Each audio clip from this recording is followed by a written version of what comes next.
ನಂಬಿದ ದೇವರು ಕೈ ಬಿಡುವುದಿಲ್ಲ ಎಂಬ ಮಾತು ಸತ್ಯವಾಯಿತು. ನನಗೂ ಹೇಗೋ ನನಗೆ ಲೋಪಿಸುತ್ತಿತ್ತು. ಸಿಬಿಐ ಆಫೀಸಿನಲ್ಲಿ ಅದು ನನ್ನತ್ತಿಗೆ ಊರಾದ ಭಾವನೆಗೆ ಈ ವಿಷಯ ನನ್ನತ್ತಿಗೆ ಹೋಗಿ ಹೇಳಬಿಡಬೇಕು. ನನ್ನತ್ತಿಗೆ ಅದೆಷ್ಟೋ ದೇವರಿಗೆ ಹರಕೆ ಹೊತ್ತಿರಬೇಕು ನನ್ನ ನೌಕರಿ ಸಲುವಾಗಿ. ಈ ವಿಷಯ ಹೋಗಿ ನನ್ನತ್ತಿಗೆ ಬೇರೆ ತಿಳಿಸಬೇಕು. ಅದು ಅಲ್ಲದೆ ನಾಳೆ ಡ್ಯೂಟಿಗೆ ಜೈನ್ ಆಗಬೇಕಂತ ಆರ್ಡರ್ ಆಗಿದೆ. ಅದು ಮೊದಲು ಹೋಗಿ ನನ್ನ ಅತ್ತಿಗೆ ಹೇಳಬೇಕು.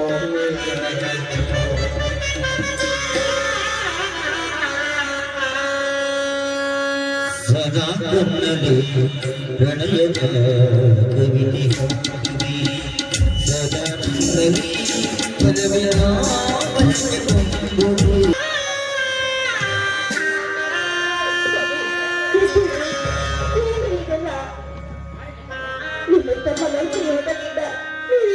ಊಟ ನೀರು ಬಿಟ್ಟು ಅವ್ರು ಚಿಂತನೆ ಕೊಡಬೇಕು. ನನ್ನ ಗತಿ ಏನು?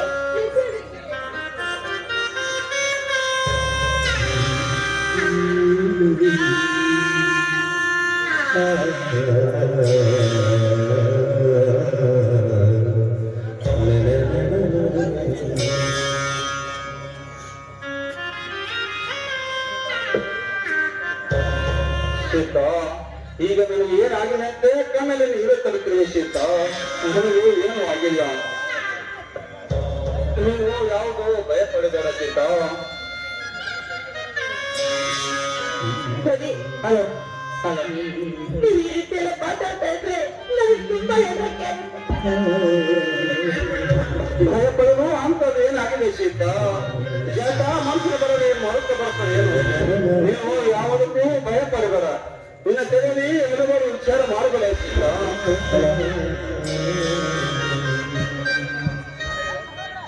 ಸೀತಾ, ಕುಡಿದು ಸ್ವಲ್ಪ ತೆಗೆದುಕೊಂಡು ಬಾರೆ. 3 ದಿವಸದಿಂದ ಊಟ ಕೂಡ ಮಾಡಿಲ್ಲ. ಏನಾದ್ರೂ ತಿಂಡಿ ಸ್ವಲ್ಪ ನೀರು ಕುಡಿ ತಗೊಂಡ್ಬರ್ತೀನಿ.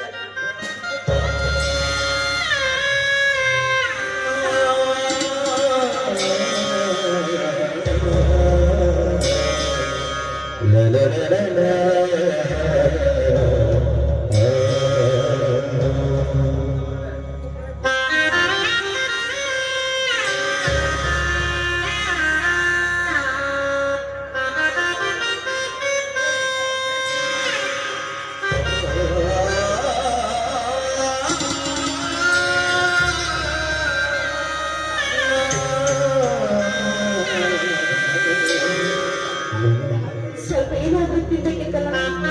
ಸೀತಾ, ಮೈಯಲ್ಲಿ ಆರಾಮ ಇರುತ್ತಿದ್ರೆ ಅನ್ನ ಸೇವಿಸಬಾರದು ಸೀತಾ. ಅದರಲ್ಲಿ ಒಂದು ತಾಯಿ ಗುಪ್ತಾದೇವಿ ಜಾತ್ರೆ ಇದೆ. ಹೋಗಿ ನೈವೇದ್ಯ ಹಿಡಿದುಕೊಂಡು ಕಾರ್ಯಕರ್ತರು ಮಾಡಿಕೊಂಡು ಬಾ ಸೀತಾ. ಇವತ್ತು ತಾಯಿ ಗುಪ್ತದೇವಿ ಜಾತ್ರೆ ಇದೆ. ನಾನು ಆದಷ್ಟು ಬೇಗ ಹೋಗಿ ತಾಯಿ ಕತ್ರ ಬರ್ಕೊಂಡಿರ್ತೀನಿ.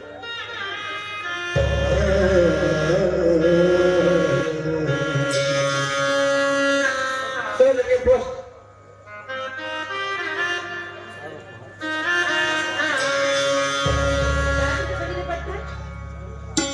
ಸೀತಾ, ನಿನ್ನ ಮೈದಾನಿನ ಬಗ್ಗೆ ಎಷ್ಟು ಕಾಳಜಿ ವಹಿಸಿದ್ದನ್ನು ನೋಡು ಸೀತಾ. ಅಣ್ಣ, ನಿನ್ನ ಪೂಜೆ ತಂದೆ ತಾಯಿಯವರಿಗೆ ಪ್ರೀತಿಯ ನಿನ್ನ ಅಣ್ಣ ಅತ್ತಿಗೆರಿಗೆ ನಿಮ್ಮ ತಮ್ಮ ಲಕ್ಷ್ಮಣ ಮಾಡುವ ನಮಸ್ಕಾರಗಳು. ನಾನು ಕೆಲಸಕ್ಕಾಗಿ ಹೋದ ಮೇಲೆ ನಾನು ಕೆಲಸದ ಒತ್ತಡದಿಂದ ಪತ್ರ ಬರೆಯಲು ಆಗಲಿಲ್ಲ. ದಯವಿಟ್ಟು ನನ್ನನ್ನು ಕ್ಷಮಿಸಬೇಕನ್ನ ಕ್ಷಮಿಸಬೇಕು. ನಾನು ಇಲ್ಲಿ ಆರಾಮದಿಂದಿದ್ದೇನೆ ಅಣ್ಣ. ದಿನಾಲು ನನ್ನ ಅತ್ತಿಗೆ ನೋಡಲು ಜೀವ ಬಹಳ ನೆನೆಸುತ್ತಿದೆ ಅಣ್ಣ. ಒಂದು ಸಲ ಒಂದು ಕಂಡು ಹೋಗಬೇಕೆಂದರೆ ಶಂಕರ ದೇವರ ಆಶೀರ್ವಾದದ ಅಲ್ಲಿ ನನಗೆ ಯಾವ ಕೆಲಸದ ಜೊತೆಗೆ ನಾನು ಬರಬೇಕಾಗಿದೆ ಅಣ್ಣ. ಅತ್ತಿಗೆ ವೇದಕ್ಷೆಯ ಬಗ್ಗೆ ಸ್ವಲ್ಪ ಕಾಳಜಿ ವಹಿಸು. ಇಂತಿ ನಿನ್ನ ಲಕ್ಷ್ಮಣ. ಸೀತಾ, ಈಗ ನನ್ನ ಮನಸ್ಸಿಗೆ ಸಮಾಧಾನವಾಯಿತು ನೋಡು. ನಿನ್ನ ಮೈದನ ನಿನ್ನ ಬಗ್ಗೆ ಎಷ್ಟೊಂದು ಕಾಳಜಿ ವಹಿಸುತ್ತೇನೆ ಸೀತಾ. ಹಾ ಸೀತಾ, ನೀವು ದೇವರಿಗೆ ಹೋಗಿ ಕಾರ್ಯಕರ್ತರು ಮಾಡಿಕೊಂಡು ಬಾ. ನಾನು ದೇವಸ್ಥಾನಕ್ಕೆ ಬರ್ತೀನಿ. ಡಾಕ್ಟರ್ ಬಗ್ಗೆ ನೀವು ಚೆನ್ನಾಗಿ ಕೇಳ್ಕೊಳ್ಳಿ, ಸರಿನಾ? ಸೀತಾ, ಸೀತಾ, ಏನಿದು? ಆ ತಾಯಿ ಗೊತ್ತಾದ ದೇವರಿಗೆ ಸಲ್ಲಬೇಕಾದ ದೈವ ದೇವರ ಕೈಯಲ್ಲಿ ಹೋಯಿತು. ನನ್ನ ಕಾಲವಾಗಿ ಹೋಯ್ತಲ್ಲ ಸೀತಾ, ನನ್ನ ಕಾಲವಾಗಿ ಹೋಯಿತು. ಇದೇನು ಅಪಶಕುನ ಸೀತಾ, ಇದೇನು ಅಪಶಕುನ? ಅಪಶಕುನ ಮಾಡ್ಕೊಳ್ಳಿಲ್ಲ. ಆ ತಾಯಿ ನಮ್ಮ ಮೇಲೆ ಸಿಟ್ಟಾಗಿದ್ದಾಳೆ ಅಂತ ಅನ್ಸುತ್ತೆ. ನಮ್ಗೆ ಯಾಕೋ ಬೆಳಗ್ಗೆಯಿಂದ ಸ್ವಂತ ಕೂಡ ತುಂಬಾ ಬರ್ತಾ ಇದೆ. ಯಾಕೆ ಹಾಡಿದ ಬೈಗಂಡು ಒಂದೊಂದನ್ನೇ ತಿಳ್ಕೊತಾ ಇದೆ. ನಮ್ಗೆ ಯಾಕೋ ಕೇಳಿ ಹೋಗೋದಕ್ಕೆ ಮನಸ್ಸಾಗ್ತಾ ಇದೆ. ಕರ್ಕೊಂಡ್ಬಂದಿಲ್ಲ. ಸೀತಾ, ಹೋಗುವಂತೆ ಹೊರಟರು, ಹೋಗುವುದು ನಿಲ್ಲಿಸಬೇಡ ಸೀತಾ, ಹೋಗುವುದು ನಿಲ್ಲಿಸಬೇಡ. ತಪ್ಪೆ ಬೀಳೋದಕ್ಕೆ ಇದಕ್ಕೆ ಏನು ಸಂಬಂಧ ಇಲ್ಲ. ಇದೆಲ್ಲ ಮೂಢನಂಬಿಕೆ ಸೀತಾ, ಇದೆಲ್ಲ ಮೂಢನಂಬಿಕೆ. ನಿಮ್ಮೊಬ್ಬರನ್ನ ಬಿಟ್ಟು ದೇವಸ್ಥಾನಕ್ಕೆ ಹೋಗೋದಕ್ಕೆ ಮನಸ್ಸು ಬರ್ತಾ ಇಲ್ಲ. ನೀವು ಬನ್ನಿ, ಬೇಗನೆ ನಮಸ್ಕಾರ ಮಾಡ್ಕೊಂಡು ಬಂದಿರೋಣ. ಹುಚ್ಚಿ, ಮಗನ ನನ್ನ ಮನೆಯಲ್ಲಿ ಹುಷಾರಿಲ್ಲ. ಅದ್ರಾಗ ಗುರುವಾರ ಎಂದು ಜಾತ್ರೆ ಬಹಳ ಗದ್ದಲ ಇರುತ್ತದೆ ಸೀತಾ. ನನಗೆ 6 ಮಾದಿಂದ ನಾನೇ ಹೊರಗೆ ಬರ್ತೀನಿ. ಅದಕ್ಕಾಗಿ ನೀವು ಹೋಗಿ ಹೋಗಿ ತಾಯಿಯ ದರ್ಶನ ಪಡೆದುಕೊಂಡು ಬಾ ಸೀತಾ. ನಾನು ಬೇಗ ಬಂದ್ಬಿಡ್ತೀನಿ. ಸೀತಾ, ಬೇಗ ಬಾ ಸೀತಾ, ನೀವು ಬರುವ ನಿನ್ನ ದಾರಿನ ಕೈಯುತ್ತೇನೆ.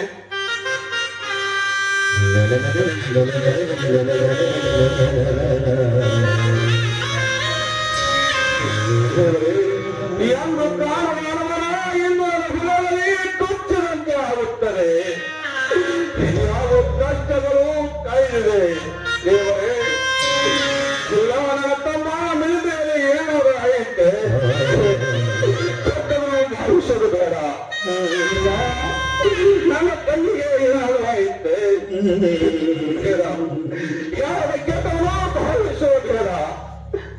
ದೈವ ಸಂಕಲ್ಪ ಇದ್ದಂತೆ ಆಗಲಿ.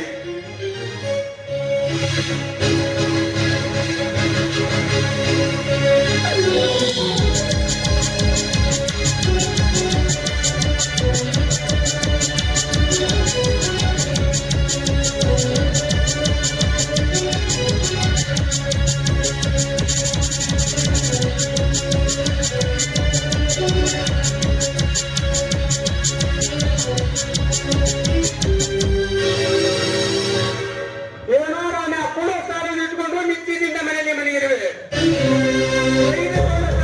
ಬಿಟ್ಟು ಹಾಗೆ ಮನೆಯಲ್ಲಿ ಮನೆಗಿರುವೆ. ನಾಟ್ಯ ಬರುವುದೇ ಈ ನಿನ್ನ ದಂಡಕ್ಕೆ. ಅವರೇನಿಗೆ ಹೋಗ್ತೀವಿ. ಇಂಥ ಬಣ್ಣ ಅನುಭವಿರುವುದಂದ್ರೆ ಸಾಲ ಕೊಟ್ಟ ಶ್ರೀಮಂತರು ಹಾಳಾಗಿ ಹೋಗಿರುವರು. ಸೌಕರ್ಯ ನಾವು ನಿಮ್ಮ ಸಾಲ ಮುಟ್ಟಿಸಿ ಋಣ ಮುಕ್ತನಾಗ್ತೇವೆ. ಇಷ್ಟು ನಾವು ಬಿಟ್ಟಾಗ ಇನ್ನು ಮುಂದೆ ಬಿಡುವುದಿಲ್ಲರಿ. ಇಲ್ಲಿ ತನಕ ತಾಳ್ರಿ, ಇಲ್ಲ ಕೆಲವು ಟೈಮ್ ಕೊಟ್ಟರೆ ನಿಮ್ಮ ಸಾಲಕ್ಕೆ ಚುಕ್ತ ಮಾಡುತ್ತೀವಿ ಸೌಕರ್ಯ. ಏನೋ ಬಿಡರಾಮ, ಸುಮ್ಮನೆ ಯಾಕೆ ಸಾಲ ಗೆದ್ದು ಬರುವೆ? ನಿನ್ನ ಯುದ್ಧ ಒಂದು ಜಮೀನನ್ನು ನಮ್ಮ ಸೌಕರ್ಯಗೆ ಮಾರಿಬಿಡು. ಆಯ್ತ್ರಪ್ಪ, ಇದ್ಕೊಂಡ್ರೆ ಜಮೀನು ಮಾರಿ ನನ್ನ ತಂಗಿ ಶಿಲ್ಪ ಮದುವೆ ಮಾಡಿದ್ರಿ. ಇವರಕ್ಕ ಈಗ ಇದೊಂದು ಮನೆ ಇದೆ, ಅದನ್ನು ಮಾರಿ ಕೊಡಂದ್ರೆ ಮಾರು ಕೊಡುತ್ತೇನೆ. ಇಷ್ಟು ಕಾಲದಿಂದ ಇನ್ನು ತೊಡೆದ್ರೆ ಕಾಲಾವಕಾಶ ಕೊಡುವಂಗೂ ನನ್ನ ಕೈ ದೋಷಿಗೋಗುತ್ತದೆ.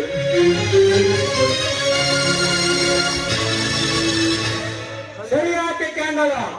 ನನ್ನ ಕಾಲ ಬಿಟ್ಟು ಇರಬೇಕೆ ನೀನು ಉಳಿಸಿಕೊಂಡಿಲ್ಲ. ಮಗನ ನಿನ್ನ ಮಗನ ಮದುವೆ ಮಾಡಿ ತಂದೆ ಮಗನ ಸಂಬಂಧನ ಹೊರದು ಹಚ್ಚಿದೆ. ಮಗನ ನಿಮ್ಗೆ ಯಾಕೆ ಬೇಕು? ನಮ್ಮಂತರ ದೊಡ್ಡವರ ಸಹವಾಸ. ಮಣ್ಣಿನ ತೋಟದಲ್ಲಿ ತಿನ್ನೋದು ಬಿಟ್ಟು ಚಿನ್ನದ ತೊಟ್ಟಿಗೆ ಆಸೆ ಪಟ್ಟಿ ಹಲಗನ ಮಗನೇ.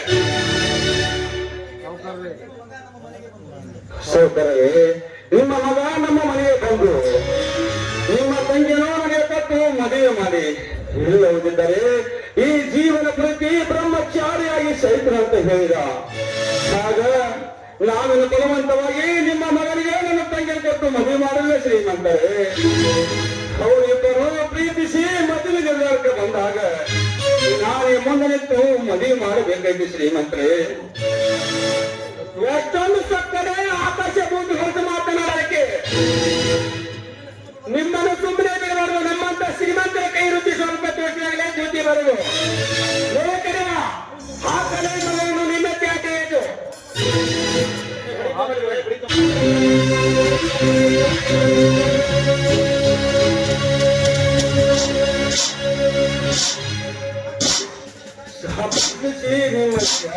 ಎಷ್ಟು ಆಗಲೇ ನನ್ನ ಮನೆಯಲ್ಲಿ ವಿಷಯವಿಲ್ಲ.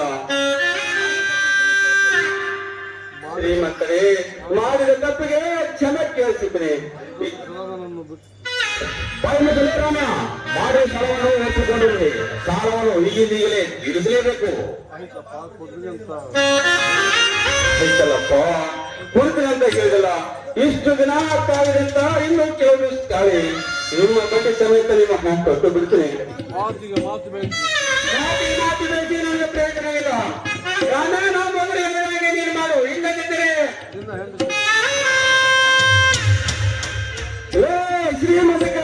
ಶ್ರೀಮಂತ ಸ್ವತ್ತು ತುಂಬದ ಸೌಕರ ಬಾಯಿ ಬಿಗಿದಿರುವ ಮಾತನಾಡು. ನಾನು ಬಡವನಿರ್ಬೋದು, ನಿಮ್ಮಂತ ಹೇಸಿದ್ರು ಕೆಲಸ ಮಾಡುವುದಿಲ್ಲ. ಇವನು ಶ್ರೀಮಂತರೆಂದು ಇಲ್ಲಿವರೆಗೆ ತಾವು ಆಡಿದ ಮಾತನ್ನು ಅನಿಸಿಕೊಂಡು ಸುಮ್ಮನಿದ್ದರೆ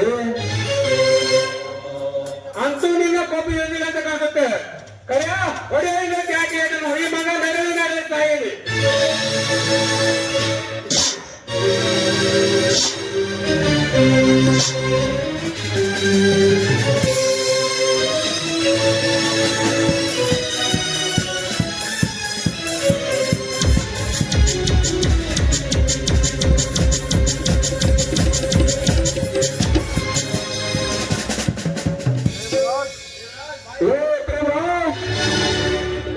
ಬಾಯಿಗೆ ಬಂದಂತೆ ಮಾತನಾಡಿದಾರ.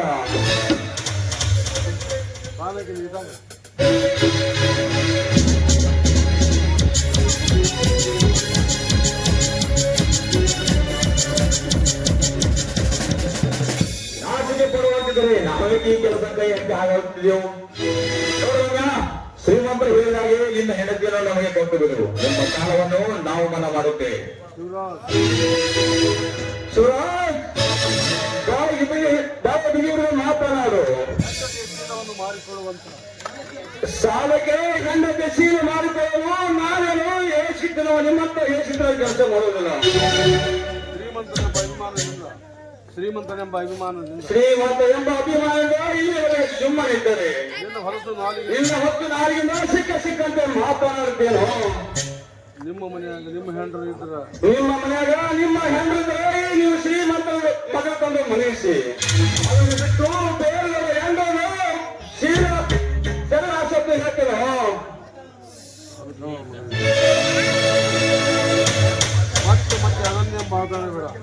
ಮತ್ತೆ ಅಗ್ನಿ ಮಾತಾಡಬೇಡ.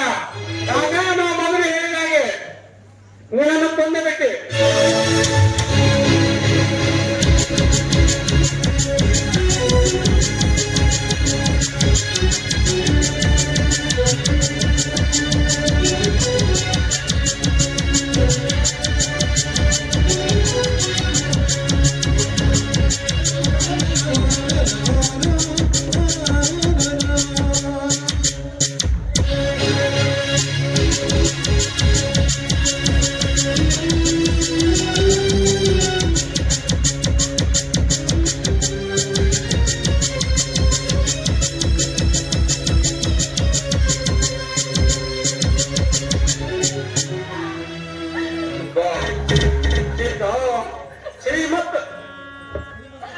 ಶ್ರೀಮಂತರು ಬಡವರು ಕೊಡುವ ಉಡುಗೊರೆ ಸಹಿತ ಬಡವರು ಕೊಡುವ ಉಡುಗೊರೆ.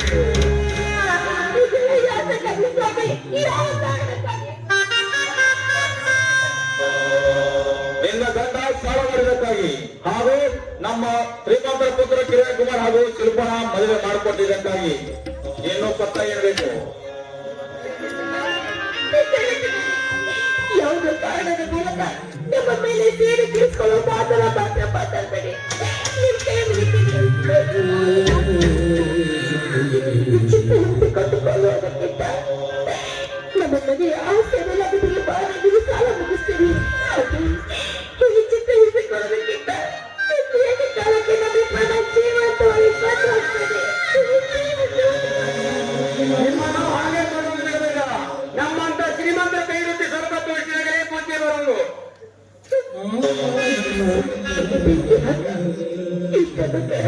ಕೇಳ್ಕೊಂಡ್ರು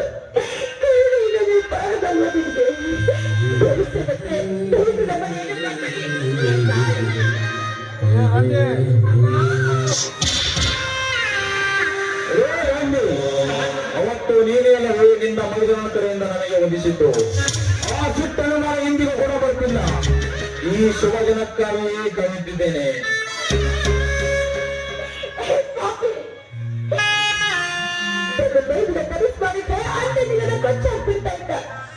ಇದು ಮನುಷ್ಯರಾಗಿ ಬದುಕಲಿ ಅಂತ ಜೀವನ ಮಾಡೋದು ಕೇಳಿದೆ.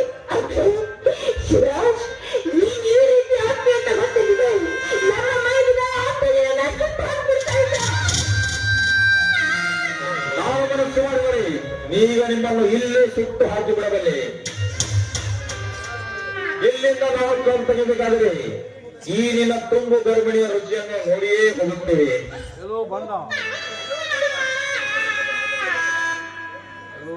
ಬಾಡ ನನ್ನ ಮಕ್ಕಳ ಸಿಕ್ಕ ಮಾತನಾಡಿದರೆ ನಿಮ್ಮ ರಕ್ತವನ್ನು ಕುಡಿಯಬೇಕಾರೆ ರಕ್ತ ಕುಡಿಯಲು ನಿನ್ನನ್ನು ರಕ್ತ ಕುಡಿಯಲು ನೀನು ಜೀವಂತ ಆಗಿಬಿಟ್ಟೆ. ಈಗ ನಾವು ನಿನ್ನನ್ನು ರಕ್ತ ಕುಡಿಯಬೇಕೇವೆ.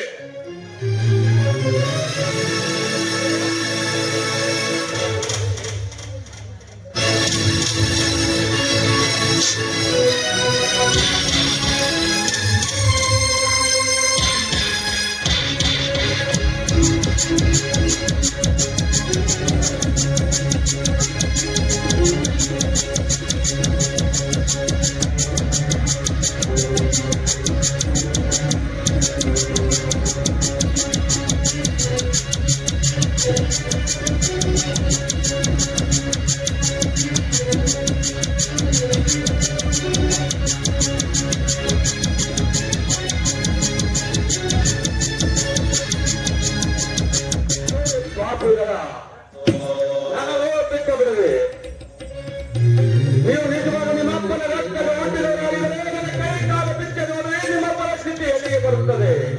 ಅದನ್ನು ಬಿಟ್ಟು ಹೇಳಿ ಹೇಳುತ್ತೇವೆ, ಕೈ ಕಾಲ ಕಟ್ಟಿ ನಾವು ಹೆಂಗತಿ ಮೇಲೆ ಅತ್ಯಾಚಾರ ಮಾಡ್ತೇವೆ.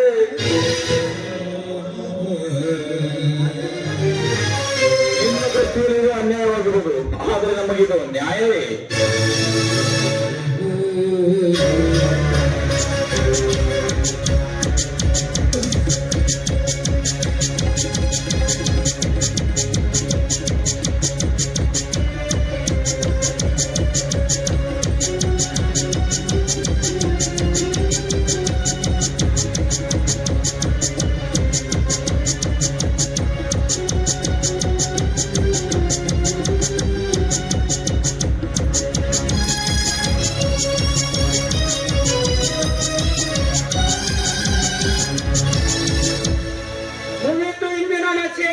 ಸಂಪೂರ್ಣವಾಗಿತ್ತು.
ಎಲ್ಲದ ಮೇಲೆ ಕರುಣೆ ಬರಲಿಲ್ಲ ಕಣ್ರಿ.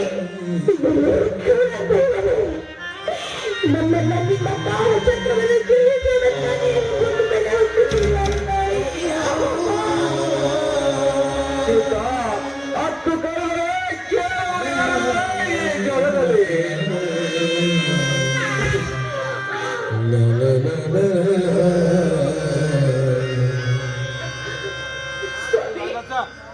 ನಿಮ್ಗೇನು ಆಗ್ಬಾರ್ದು. ನಾನು ಮುತ್ತೈದೆಯಾಗಿ ಸಾಯ್ಬೇಕು ಕಣ್ರಿ. ಮುತ್ತೈದೆಯಾಗಿ ಸಾಯ್ಬೇಕು. ನಿಮ್ಗೇನು ಆಗೋದಿಲ್ಲ ಡಾಕ್ಟ್ರೆ. ನೋಡಿ, ನನ್ನ ದೇವರ ಹುಚ್ಚಾಗಿ ಮಾತಾಡ್ತಾ ಇದ್ದಾರೆ. ಇದೆಲ್ಲ ಏನಮ್ಮ?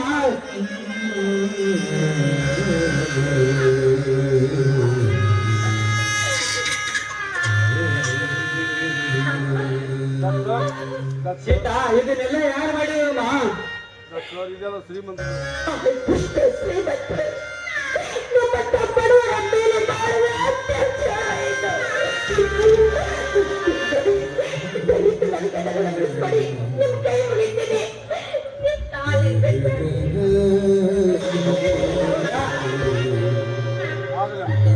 ಆಗಲಮ್ಮ, ನಾನು ನೋಡ್ತೀನಿ. ನೀನು ಚಿಂತೆ ಮಾಡಬೇಡಮ್ಮ ಸೀತಾ, ನಾನು ನೋಡಿಕೊಳ್ಳುತ್ತೇನೆ.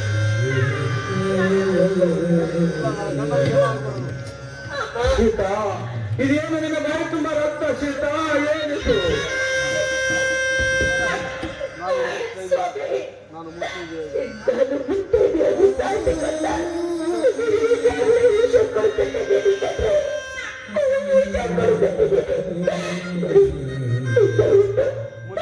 ಕೊನೆಯದಾಗಿ ನನ್ನದಂತೆ ಒಂದು ಆಸೆಯನ್ನು ನಡೆಸ್ಕೊಡ್ತೀರಾ? ಮುತ್ತೈದೆಯಾಗಿ ಹೋಗೋದಕ್ಕೆ ಆಶೀರ್ವಾದ ಮಾಡ್ರಿ. ನನಗೆ ಆಶೀರ್ವಾದ ಮಾಡ್ರಿ.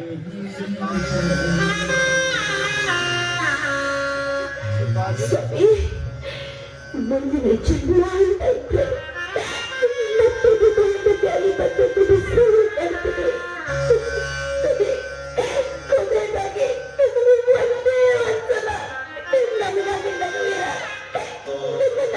ಕಣ್ತುಂಬ ನೋಡ್ಬೇಕು. ದಯವಿಟ್ಟು ನಗ್ಬೇಕು. ದಯವಿಟ್ಟು ನಗ್ಬೇಕು. ಸೀತಾ, ನಿನ್ನ ಸಂತೋಷವೇ ನನ್ನ ಸಂತೋಷ ಸೀತಾ, ನನ್ನ ಸಂತೋಷ. ಸೀತಾ, ನಿನ್ನಂತ ಹೆಂಡತಿ ಪಡೆಯಬೇಕಾದ್ರೆ ನಾನು 7 ಜನ ಪುಣ್ಯ ಮಾಡಬೇಕು ಸೀತಾ. ಸೀತಾ, ನಿನಗೆ ಯಾವುದೇ ಸುಖ ನೀಡಲಿಲ್ಲ. ಬರೀ ಕಣ್ಣೀರಿನಲ್ಲಿ ಕೈ ತೊಳೆಯುವಂತಾಯ್ತು ಸೀತಾ. ಕಣ್ಣೀರಿನಲ್ಲಿ ಕೈ ತೊಳೆಯುವಂತಾಯ್ತು ಸೀತಾ. ಈಗಲಾದರೂ ಸಂತೋಷವಾಯಿತೆ.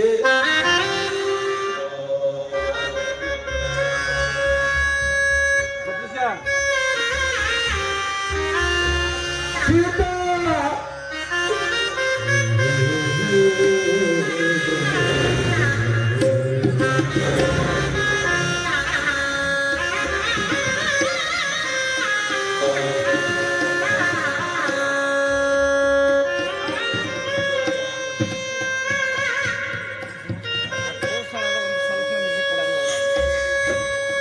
ಸೀತಾ, ಕೊನೆಯಾಗಿ ನಾವು ಬಿಟ್ಟು ಹೋದೆ ಸೀತಾ, ನಾವು ಬಿಟ್ಟು ಹೋದೆವ.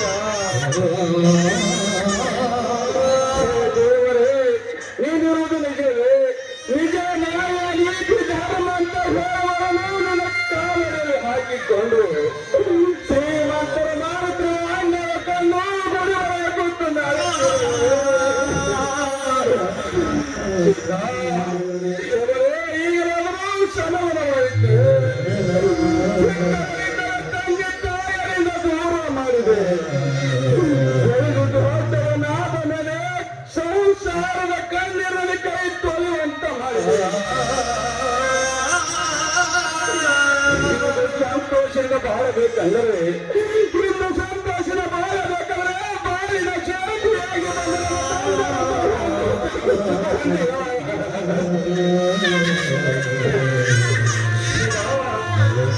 ನನ್ನ ಮಗು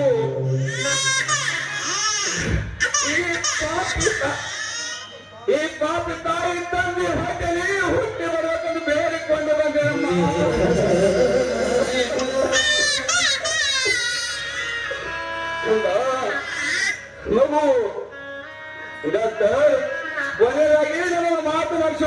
ಡಾಕ್ಟರ್ ಹೀಗೆ ಮಾತನಾಡ್ತೀರಿ ರಾಮ, ನಿಮಗೇನು ಆಗೋದಿಲ್ಲ, ಏನಾದ್ರು ಹೇಳ ರಾಮ. ಡಾಕ್ಟರ್ ಈಗ ನಮ್ಮ ಮಗು ಡಾಕ್ಟರ್ ನನ್ನ ತಮ್ಮ ತಂಗಿಗೆ ಈ ವಿಷಯ ತಿಳಿಸಿರಿ. ಈ ಮಗು ನಮ್ಮ ಒಳಗಿನಲ್ಲಿ ಬೆಳೆದು ಬರುವ ಭಾಗ್ಯ ನೋಡಿ ಬಂದಿಲ್ಲ. ಆಯ್ತು ಲಕ್ಷ್ಮಣ ರಾಮ, ಪುರ ಆ ಮಗುವನ್ನು ಅವರಿಗೆ ಕೊಟ್ಟು ಬಿಡ್ತೇನೆ. ತೆಗೆದುಕೊಳ್ಳಿ ಡಾಕ್ಟರ್.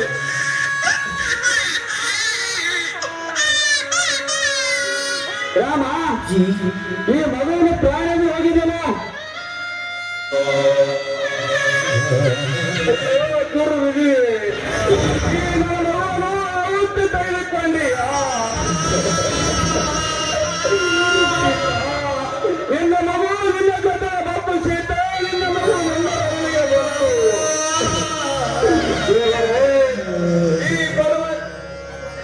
ದೇವರೇ, ಈ ರಾಮನಿಗೆ ಕೊಡುವ ಕಷ್ಟ ಇಲ್ಲಿಗೆ ನಿಲ್ಲಿಸು.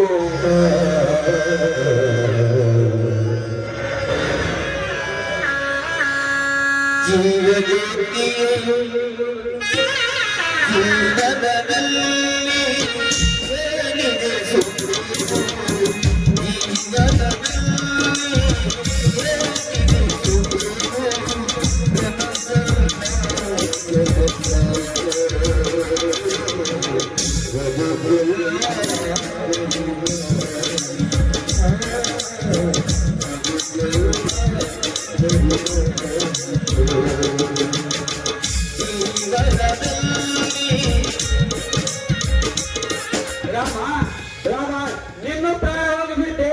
ಲಕ್ಷ್ಮಣ ಬಂದು ಹೇಳಿದ್ರೆ ಹೇಗೆ ಹೇಳಿದ್ರಿ ರಾಮ? ಇಂಥ ಅನ್ಯಾಯ ಆ ಶ್ರೀಮಂತರು ಮಾಡಬಾರ್ದಿತ್ತು ರಾಮ, ನಿಮ್ಮ ಮನೆ ತನಿಖೆ ಮಾಡಬಾರದಿತ್ತು. ಆ ಲಕ್ಷ್ಮಣ ಬಂದರೆ ಆ ಶ್ರೀಮಂತರ ಚೆಂಡವನ್ನು ಹುಂಡನ್ನು ಆಡುತ್ತಾನೆ.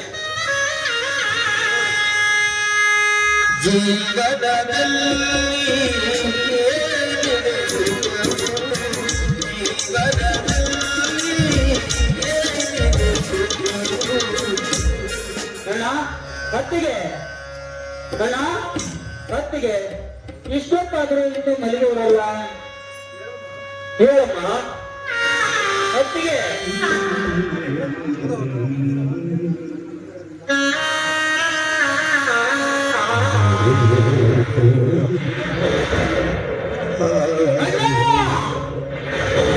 ಏನಾಗಿದೆಯಲ್ಲ? ಈ ಹೀನ ಕೃತ್ಯವನ್ನು ಎಸಗಿದವರು ಯಾರನ್ನು?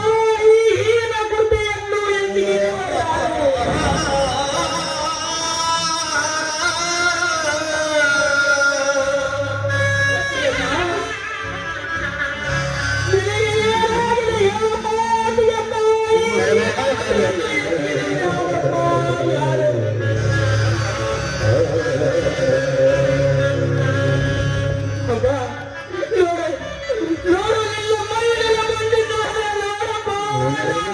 ನಿನಗೆ ಏನಾಗಿದೆ ಹೇಳಪ್ಪ, ನಿನ್ನ ಮೈದನ ಸಲುವಾಗಿ ಎಷ್ಟು ನೌಕರಿ ಬೇಕು ಅಂತ, ಎಷ್ಟು ಜನರಿಗೆ ಅದಕ್ಕೆ ಒತ್ತಿ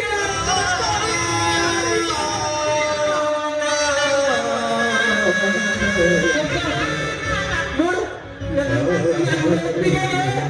ಏನು ಆಗಿಲ್ಲ. ನೋಡು ಅದಕ್ಕೆ, ನೋಡು ನಿನ್ನ ಮೈದಿನ ಬಂದಿದ್ದಾನೆ ನೋಡಪ್ಪ, ನಿನ್ನ ಮೈದಿನ ಬಂದಿದ್ದಾನೆ ನೋಡು. ನಿಮ್ಮ ಅಣ್ಣಂದಿರು ಸಿಕ್ಕಿದರಮ್ಮ, ನಾನು ನೋಡ್ರಿ ಕೆಲಸದಲ್ಲಿ ಹೋಗಿರುವಾಗ ನಿನ್ನ ಅಣ್ಣಂದಿರು ಹೇಳಿದ್ದು ಇಲ್ಲಿ ನಿನ್ನ ತಾಯಾದ ವಿಷಯ ನಿನ್ನ ಅಣ್ಣಂದಿರು ಹೇಳಿದರಪ್ಪ.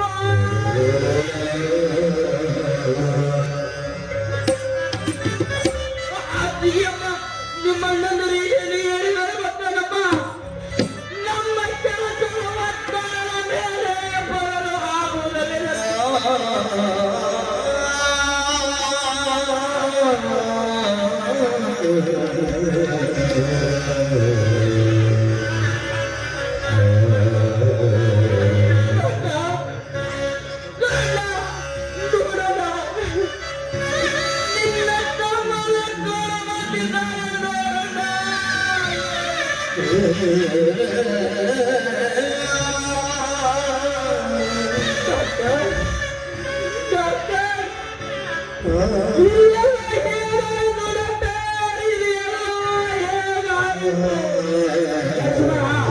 ಇದಕ್ಕೆಲ್ಲ ಕಾರಣ ಪ್ರೇಮ ರಾಜ ಮತ್ತು ಶಿವರಾಜ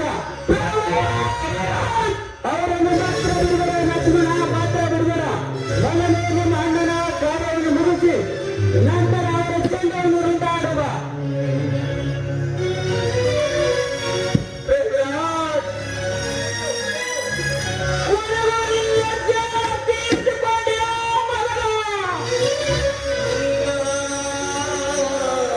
ಎಂದು ನೀನು ನನ್ನ ಕೈಯಲ್ಲಿ ಸಾಯುತ್ತಿದ್ದೆ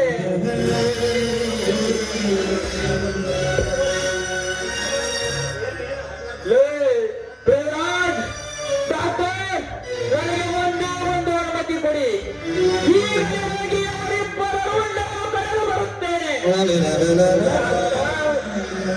ನಿಮಗೆ ಕೈ ಮುಗಿದು ಬೇಡಿಕೊಳ್ಳುತ್ತೇನೆ ಎಂದೇ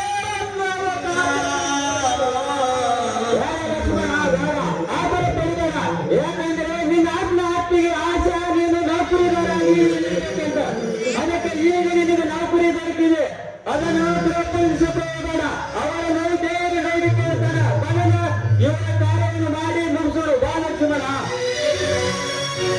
ನಗುತ್ತೈತೆ ದೈವ ಅಳುತ್ತೈತೆ ಜೀವ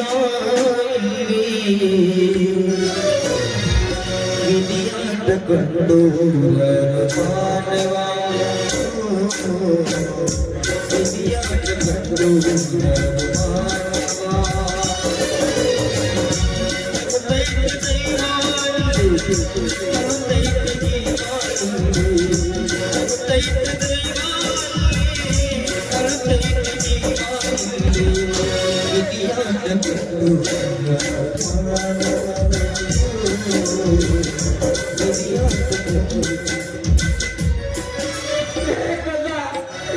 ನಿನ್ನ ಚಿಕ್ಕಪ್ಪ ಬಂದಿದ್ದಾನೆ ನೋಡಪ್ಪ ನಿನ್ನ ಚಿಕ್ಕಪ್ಪ ಬಂದಿದ್ದಾನೆ ನೋಡಪ್ಪ